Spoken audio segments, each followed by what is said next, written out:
All right, we're in Concord, and we're joined by Cameron Schneider, a pitcher at De La Salle.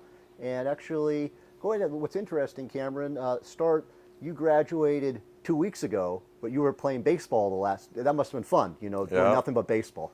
Yeah, after graduation, realized playoffs are starting, no school, just planning everything around baseball is pretty fun. Waking up early in the morning around 8 or 9, doing some, morning chores, and then just getting to the field a couple hours early, enjoying it. 2 weeks of just having fun with the teammates on the field, playing fungo golf, just soaking it in, because after, playoffs, some of these guys I'm not going to see ever again. So it's been pretty fun. And then also leaving to Victoria, Canada for Summer Bowl a couple days after NCS Championship. That's going to be pretty tough. So just trying to have fun and enjoy it with my friends. Yeah, and then talk about the NCS. That was, about 4 games over 2 weeks. What are your memories of that? Yeah, we started off on fire. The last 2 games of the season, we beat San Ramon and Cal, and we ended up clinching the #1 seed, which is pretty, that was a good thing for us. And then first game against Castro Valley, I ended up pitching pretty well, went, the whole game, and we won 6-0. And then, all the games after that were super close. Foothill, we have our stud on the mound, Justin Hooper. We get down 2-1 in the 6th inning, but we just fight and fight and fight. Have a clutch home run. We win on a walk-off sac fly.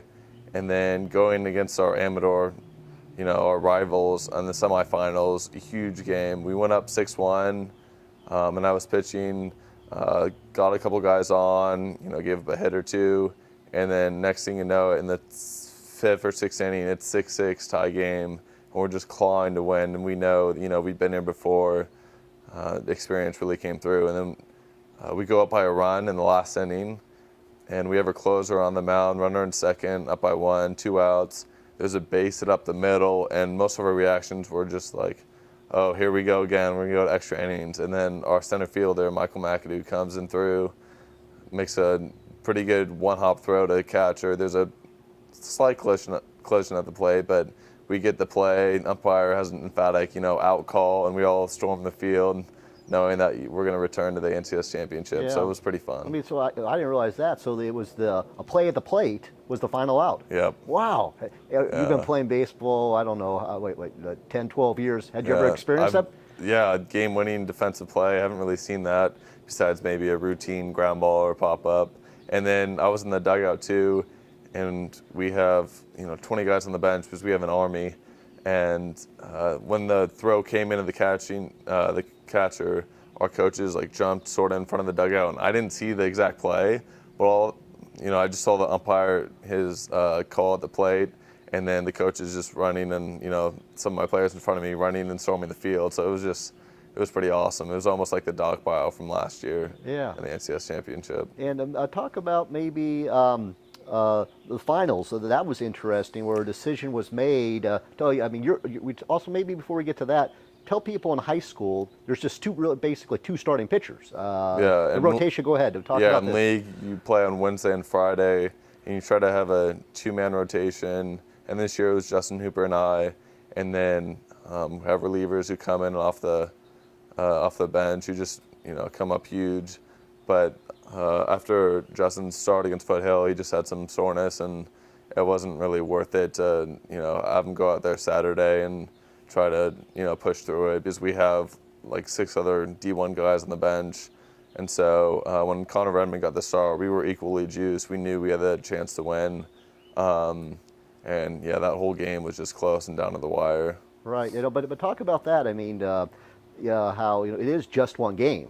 But that one game is the championship game. Yeah, Coach David Jeans does a really good job of caring about his players as people, and knowing that Justin has a career in front of him, whether he's going to UCLA or he decides to go to the draft. But he knows that with one game and with our players, he believes in everybody. So, no, but it does show it came from the coach. It wasn't like Justin's parents or Justin. It was the coach, and he almost had to convince Justin not to pitch. Correct? Yeah. I mean, that I find excellent. Because it literally is the whole future.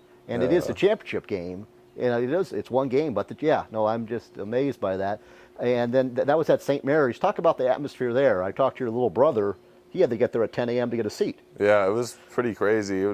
Went back to the game against College Park early in the year at Cal. Actually, it starts there. That's also a special. Yeah, that was a huge, Demers and Hooper are pitching. Tell people who, is it Joe Demers, what's Joe? Yeah, Joe Demers. And then we were talking inside. I talk about him because he's not only a pitcher, but he's a hitter as well. Yeah, he's a pretty good position player, but he's just phenomenal on the mound. He throws, low 90s, already has pro stuff. His breaking ball is ridiculous, but that usually at Cal games, I've been to a couple of Cal games, the attendance is maybe around 900 to 1,000 people, and then when we played College Park there was around 2,500 people. So it was just like the same thing at St. Mary's yesterday. We all told our fans and stuff to get there, 3 hours before because it was going to get pretty packed. And, an hour before game time, there's a line, going to the parking lot. And so it all lived up to the hype. It was a pretty good game. Right. And then talk about maybe your coach, Jeans. What's his first name? David. David. But he's also a teacher. And what was he teaching you? Yep. He teaches physics at our school, regular and AP. And for you, those. Yeah, AP physics. It was a grind. Late junior year, he tried to influence some of the baseball players who were a little smarter to go to his AP class, and we all heard the stories of how tough it was. But he was a big help and told us that as long as we tried, did our homework on time, and studied, that we wouldn't leave the class lower than a B-. So he's a pretty good teacher. He's as good as a teacher he is in the class as he is on the field, and he's probably one of the best teachers I've had. He's hands-on, uses real-life examples, and really tries to help you learn. Right, but you're modest. I don't think you got a B-. What'd you get in that class? I ended up getting an A-. Yeah. But yeah, I love the class. And that's also, I'm all over the place, but we'll talk to, but that's going to lead you to Cal Poly. That's what you want to do. Yeah, engineering is one of the things I'm going. I'm going to major in electrical engineering at Cal Poly, and that class, when we dealt with circuits and stuff, it really helped me, lead to that decision. I want to go into that field because all that hands-on stuff, I dig it. So. Yeah. No, I'm trying to think. Well, here's one that I got: a memorable coach or teammate that you'll always remember at De La Salle. We have so many guys. All of our coaching staff, pitching coaches, Coach Coleman, Coach Ricketts, and even Coach Jeans have all been a big help to me the last 4 years. And then there's not really one teammate that stands above. Like at De La Salle, we have this, type on community, and with our team, it was unreal. It really showed after our loss yesterday, how close we were, when a batter or pitcher got down because of their performance, thought they, lost the game for us, but that really isn't what happened. The amount of times they've helped us get there, and just seeing everybody, hugs all around. That's one of the things we did too pregame, the last couple games going into the big game, is we do a sign of peace, and after prayer we hug each and every player, and we really share the love. So right. So it's been good. So it probably was a tough. I mean, that must have been an emotional loss. Yeah. But as I said, it's the day after, and what was that like yesterday? It was. Yeah. Most games are, in that type of atmosphere and the meaning of that game, I probably would have been down, but we fought so hard against one of the best pitchers in the country, and we had opportunities to score. It was tough that we couldn't come through, but we did put our best effort in. Oh, absolutely.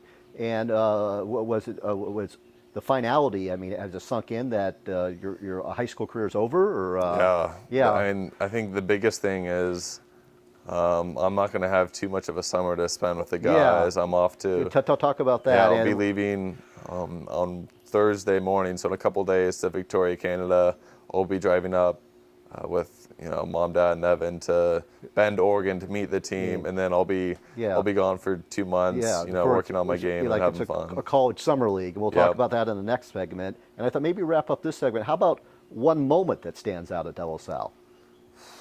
See, I didn't think I was that good of an interviewer. I'm asking some pretty tough questions. Yeah, here. I think the biggest moment was, I probably would have said yesterday if we won, the dog pile, senior year, but our junior year when we were able to battle through, some early just rough patches in the road, and then just that dog pile and that final just feeling of, we made it, all the years of hard work. And even yesterday, like, I couldn't have asked to play with a better group of guys and come as close as we did. So all that in one is, what I always will remember. Okay, that's something else. How about not baseball, but something at De La Salle that you'll remember? That's a good one. It's almost the same thing, the bond. And I came from a public school, and, our class of 250 kids, I only knew 3 guys going in there. And right off the bat, I was, a little nervous, apprehensive of, the friends, because most of the guys were coming from private schools.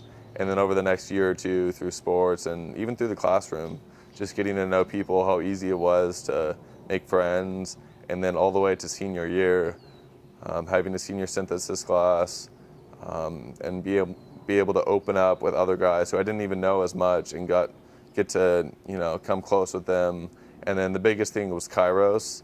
It's a retreat we go on at De La Salle as seniors with about 30 other guys, and there's different retreats throughout the year. Was that into the woods or Yeah, Bishop's Ranch. Yes, okay. Yeah, and that was perfect. Just having some quiet time and with other guys, just strengthening that bond that we have and created over 4 years, and then realizing our journey through our faith and our family, and that was probably the best moment. Yeah, okay. Let's wrap up this segment, and then we'll come back. You kind of teased to it. We're going to talk about what you're doing this summer up in Victoria, and there's also a few other topics. Stay tuned for more with Cam Schneider.